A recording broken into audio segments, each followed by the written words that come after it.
Hello out there, all my tracking and trailing fans. I'm offering you a treat today, working young Tallulah on a surface transition trail in a very difficult condition. We're working in a business park in Sierra Vista, very, very arid, dry conditions, no vegetation to speak of. And what vegetation we do have is usually just dead and dying. So primarily this is dirt, rocks, gravel, and concrete for this entire track. And this track is really for my trailing freaks out there who are patient enough to watch it, because this is incredibly slow, the first part of it. And for some people, it might be kind of painful and they really, really wouldn't like it. But if you really pay attention to what this dog does, you're going to be seeing this dog paint a picture with its nose of exactly what the subject did. Tallulah here is very, very OCD when it comes to the track line. That's what she uses for direction of travel. Though she does pick up other pieces of odor, other types of odor, she prefers the track line to know exactly what direction the person went. Now this can get complicated when there isn't any other odor available, which causes her to really, really overwork herself and just spin in circles. So the whole point of this exercise is to teach her to start using those other odors a little bit more and to anticipate places of what we call productive source, where scent might be when it's blown off the track line, because that's exactly what happens in a lot of rough, difficult conditions.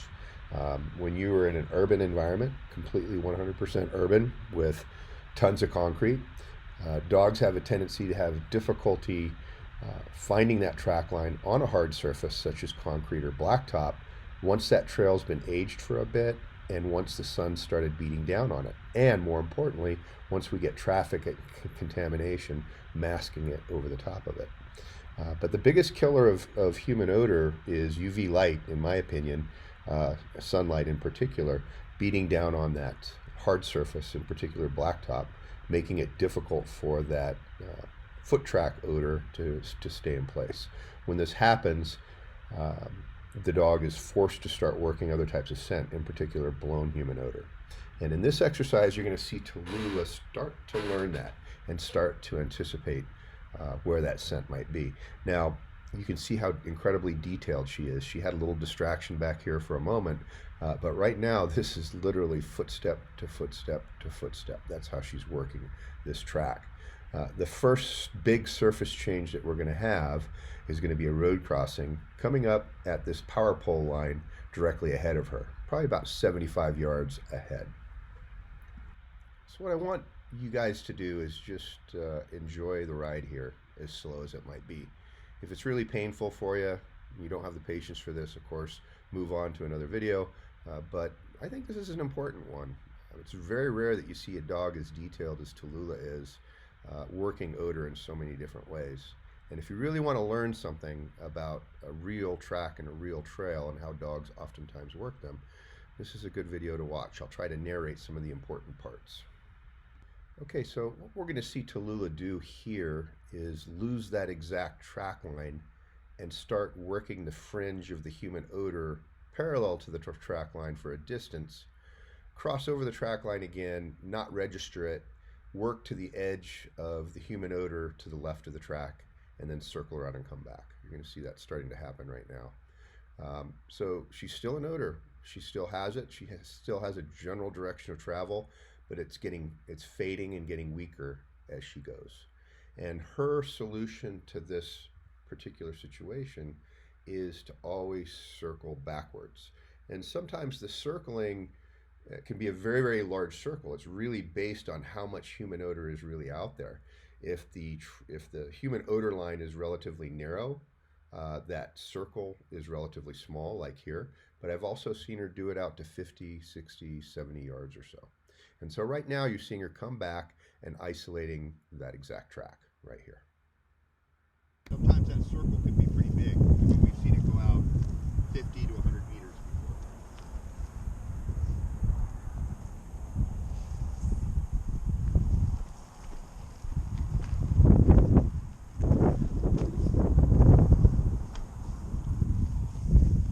Kind of see where she worked with blown odor for just a little bit. So we have another situation just like the previous. She follows the track line for a short distance, comes off and um, away from it, parallel and to the left, and she reaches the width and the breadth of our scent trail, not the track, but the scent trail. In this case, she circles a shorter circle and comes back to the exact track line, and you can see when she picks it up right here. Okay,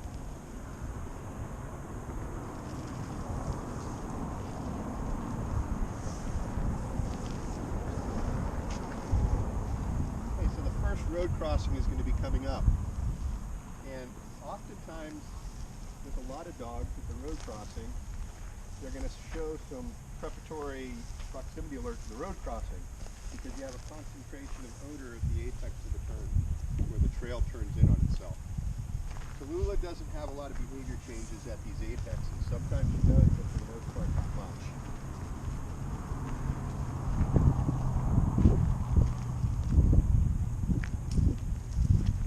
So we're now getting to our first big surface transition. It's about a 10-meter blacktop road crossing that occurs right by this telephone pole. And what Tallulah is doing is she's isolating the exact step-off point. And you can see by her behavior, when you watch it very, very carefully, exactly where that step-off point is. Now, she's detected the transition up by the telephone pole, but not the exact step-off point yet. That's what she's looking for. She's detailing it very, very carefully. And this is important because it's that step-off point that's going to give us that initial first direction of travel. And the direction of travel is crucial if the dog is going to be able to anticipate where the odor might be on the other side of the crossing, should it be missing on the road itself. And in this case, we're going to see Tallulah nail the exact step-off point, get a decent direction of travel, but the track line is going to be broken with intermittent scent going across the blacktop. And she has to anticipate where that odor is going to be on the other side. We're going to see that all go down here in just a second.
So this is Tallulah's final circle to find the step-off point, and you can see her get it right here. And as we were talking, what's so crucial about our surface transition work here is the detailing that we're seeing right now with Tallulah. Now, the detailing is very, very slow and methodical. It's just her style. Most other dogs are going to work this a little bit faster. But the same process is what I want to have happen. As the dog is working the good productive source on the left side of the blacktop, and working odor to the best of its ability, it's forced to really slow down and detail the area where that scent ends. And in doing so, in working that detail the way they do, oftentimes what's going to happen is they're going to pick up the direction of travel going across the road. And this is absolutely crucial for determining where scent might be on the other side and anticipating that and calculating that move. Now, if there's odor right on the road, that's great. The dog can follow that all the way across. But in many cases, you can have a lot of sun beating down on it and cars going over the top of it, and that scent picture isn't quite as good as it was any longer. And in that case, the dog has to anticipate where odor might be, or the handler has to do it. Now, I prefer a dog that can calculate and determine this on his own. And we do this by setting up exercises like this, where they use their own free will to determine the direction of travel, and then calculate on their own, and then learn how to pick it up on the other side.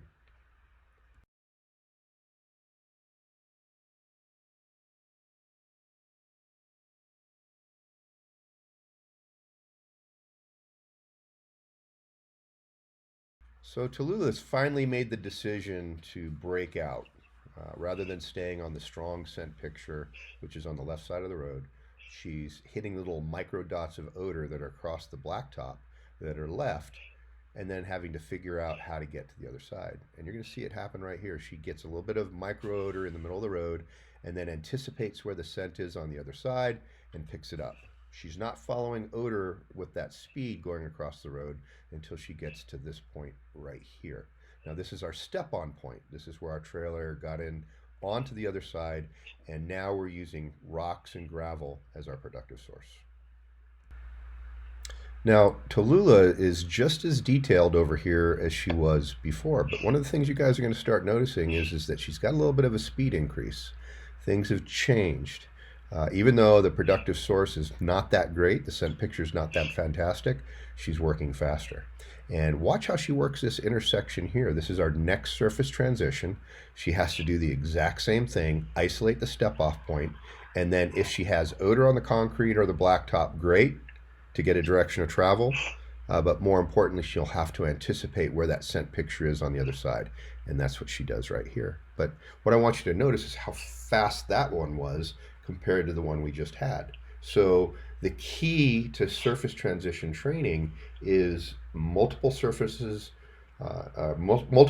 transitions, one after the other, so the dog learns from the previous one they had just done. So it's clear that our trail air was walking on this large gravel here off to the right, and it's not very comfortable for Tallulah's feet. And you can tell by her behavior, and even though she wants to stay right on top of the track line, it's very difficult for her to do so. So what she ends up doing is going off to the side just a little bit briefly to use that odor. So one of the things that's happening here is Tallulah is anticipating odor a little bit better, and it's one of the reasons why she's working so much faster. The other thing is she's got some wind directly in her face, which is pushing the track directly to her. This helps with this anticipation. But the speed is increased about 20 or 30%. We're about to get our next road crossing, which is coming up here on this dirt patch, and then it goes to the left across the blacktop. She's anticipating this a little bit right here with this proximity alert to the turn, but she doesn't quite make it and has to go past it. Right here is where that step-off point is, and I'm going to put it in slow motion for you. If you look closely, you're going to see the track line right here. I shouldn't say the track line, but the good foot impressions indicating the direction of travel with a little bit of kicked up dirt right there on the curb, right by our handler's foot. This is the crossing point right here. Now watch how far Tallulah goes working odor. And this is because, again, we're in what we call the apex of the turn. When the turn of especially a road crossing goes over a really, really hard surface, you're going to have a fair amount of blown odor that goes with wherever the predominant direction of travel was at the time to certain areas. And you can see this is kind of the width and the breadth of the odor for Tallulah. She goes back to very, very serious detail work, very, very slow. She's getting little bits of fringe odor right here, but she hasn't isolated the track. But what she does do, and this is what's so great about this trail at this point, is by using the scent picture that she had and the bulk of the odor at the apex of the turn, she anticipates where the odor is going to be on the other side of the road. And even though the turn is behind us, slightly to the left at this point, watch how she's working odor right here. This is not the track line, although it might look like it.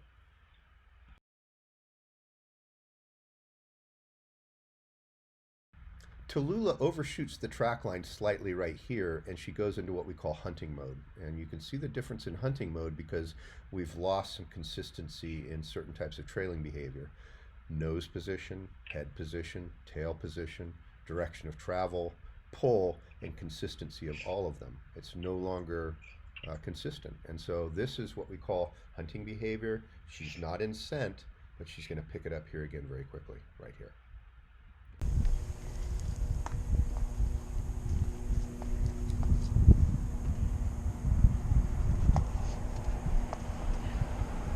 Track.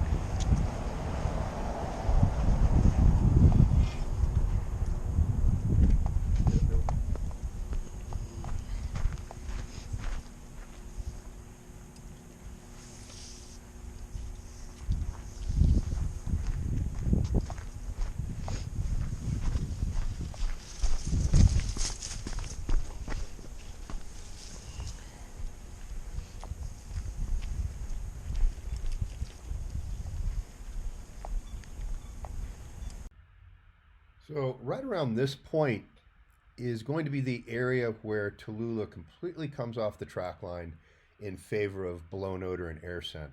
We've got a pretty stiff wind that's been fluctuating quite a bit down this roadway, but it's really, really strong coming up here.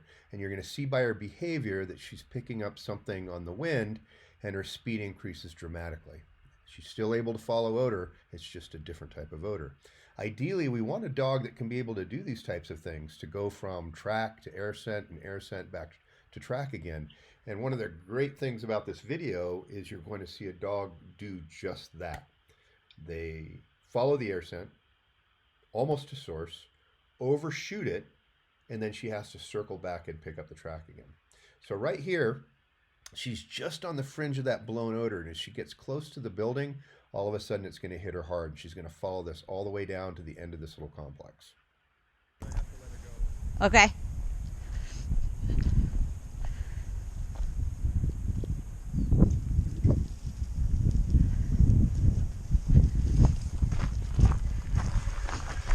Remember last place you had track, you have to go back.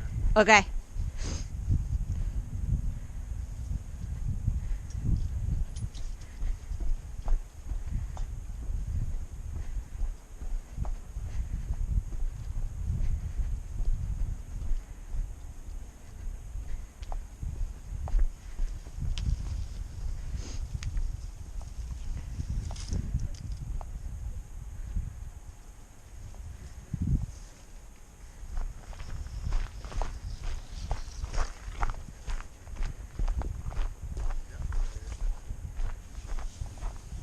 Okay, so we had some great air scent, but it's beginning to fluctuate a little bit. That big channel of odor that she had running down along the building is gone, but we do have a little bit left, and she's working the fringe of it right now. But when you see that tail drop the way it did, as low as it just went, and how we had a speeding decrease, and then she's just kind of looking around, that was an indication that she lost that air scent. But now she's picking up some ground odor right here. And the reason why she's picking up a little bit of ground odor is because we're almost to the point where our trail air crossed back over and onto his track line. But because Tallulah was in such a big air scent picture, that's what she would prefer to work if she can have it. Now here's the step-on point right here. This is where our track layer crossed the road and then came back over here onto this side. But she's still looking for air scent. That's what she'd like to have, because the air scent tells us, and tells her specifically, that our trail layer is very close.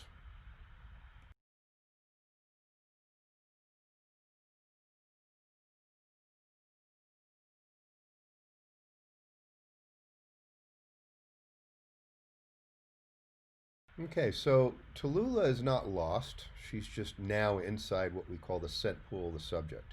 Our subject is slightly to the left, about 100 meters.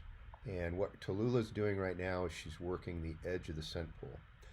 She's going as far as that odor might go. It just doesn't really go any farther. And here's the situation with the scent pool. The way dogs work scent pools is they have to work the edge of it, the edge of the pool, in order to find the scent cone going in. The scent cone is going to be based on wind direction coming from the subject. And in this case, we're not really anywhere near it. And she's working the fringe of the odor as far as it goes. And then she has to make a decision on where to go next.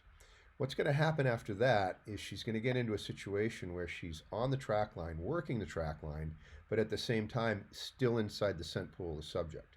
And you're going to see how she reacts to all that here in just a few minutes. Okay.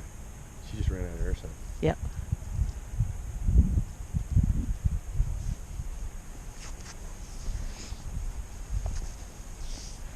But I think she had the trail. Yeah, I do too, but I think she's working the scent pool. Okay. Relax and let her have you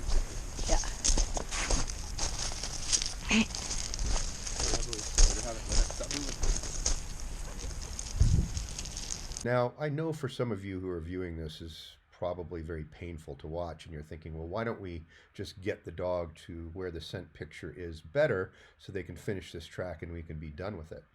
Well, the simple reason is why we don't is that the dog will learn nothing from it. As long as the dog is working well, knows where the odor is, trying to follow it, and working furiously, I'm going to let that dog do its thing. I'm not going to get in the middle of its business.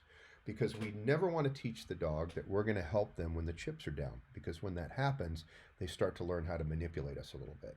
They realize that, oh, all I have to do is look like a stupid idiot and dad's going to help me out. Well, we don't want that to happen. So what we want the dog to do is learn through self-discovery how to solve all these problems. And you have to be a very patient handler and just learn how to relax and go with the flow, because what the dog's going to learn here is crucially and vitally important. She's learning how to work this scent pool to get back into source. Now we have an interesting behavior that indicates that we're in the scent pool. Notice how Tallulah comes in and literally checks off on the other people that are on her entourage. She hasn't done this in this trail at all up until this point. A lot of times when the dog starts checking off in the group of people that you're with when you're on the trail and you've already had a proximity alert, that means you're inside the scent pool of the subject that the dog's looking for. The reason why the dog's checking off on your entourage is because the scent pools of these multiple people are commingling, and she has to scent discriminate and pick up just the person that we're looking for.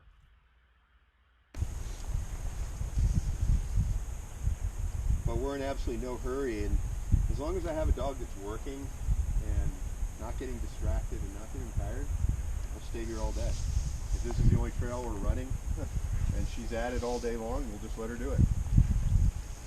It's important that you never interfere when you have a dog that's working so well like this. You gotta let them do their thing. Okay, so she just got a little odor right there in the middle of the road. Probably blown odor, not track.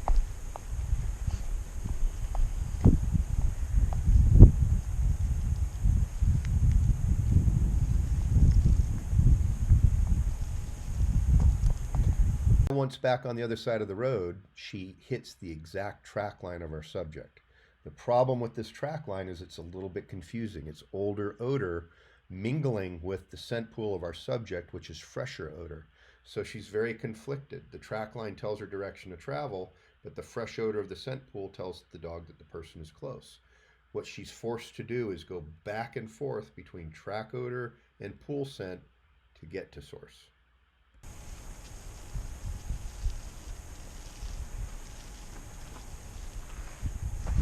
This can be maddening for handlers and trainers when they see this. They see the subject hiding and the dog is just circling and working and circling and working. And a lot of people will have the tendency when that happens to guide the dog to source. They'll just sit there and anchor them to make them come around, or they'll physically walk them places. You can't do that. Even if you were to fail right now, you couldn't make it happen. It's better to quit than to bring her to the subject.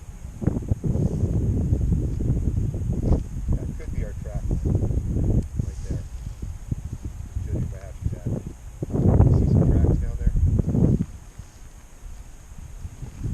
No, let's not walk over there, guys. No, I was just trying to look at it. No, it's like... Yeah, I was actually asking Becky. I don't want you guys over there. No, I was just looking here. It looks like he walked here. On the big pool. That looks like this. First one.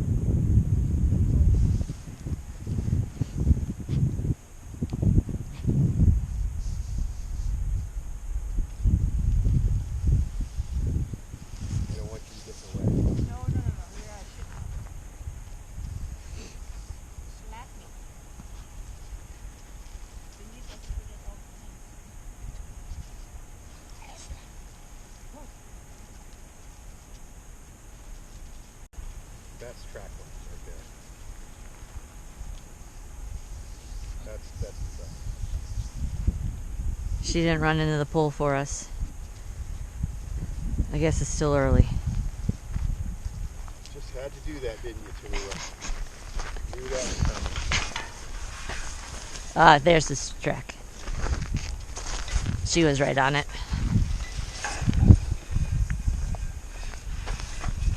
It's right there.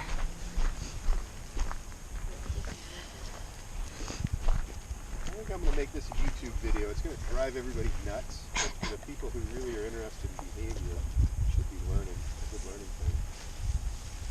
Because the switching back and forth from track to air senses is really important information.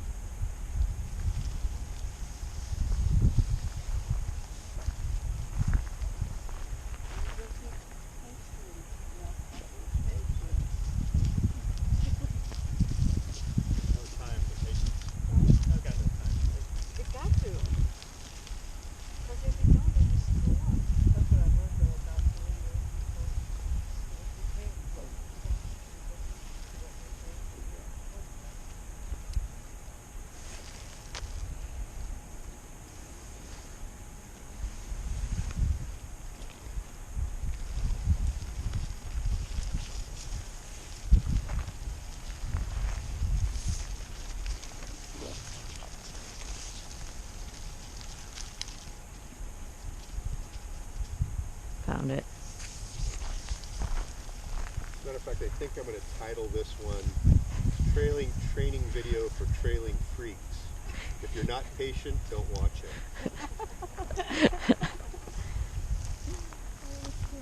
I mean, you got to be patient just to be here. Yeah.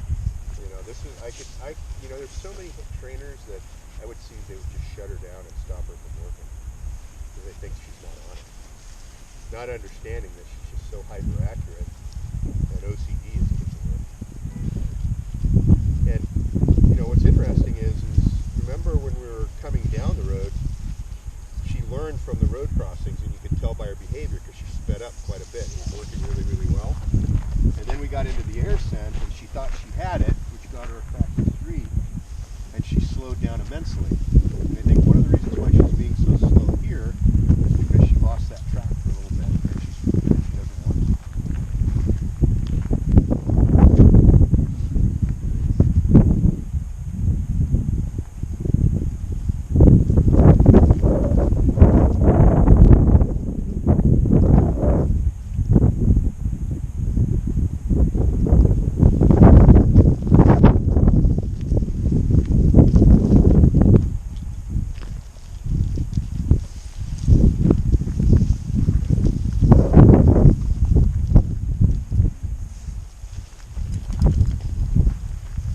Our subject is directly ahead on this tree right in the middle of the picture, and Tallulah is not really reacting to that at all. And one of the reasons being is she doesn't have the scent cone. The scent cone is going to be past the tree slightly and going out into the parking lot behind the subject. Okay, the only thing she has is scent pool, but not the cone. That's why we don't get a huge proximity alert here. She's already inside the scent pool.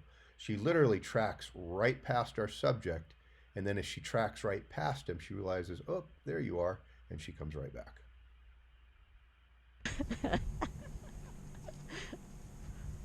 Oh! Oh, there he is! Okay, girl!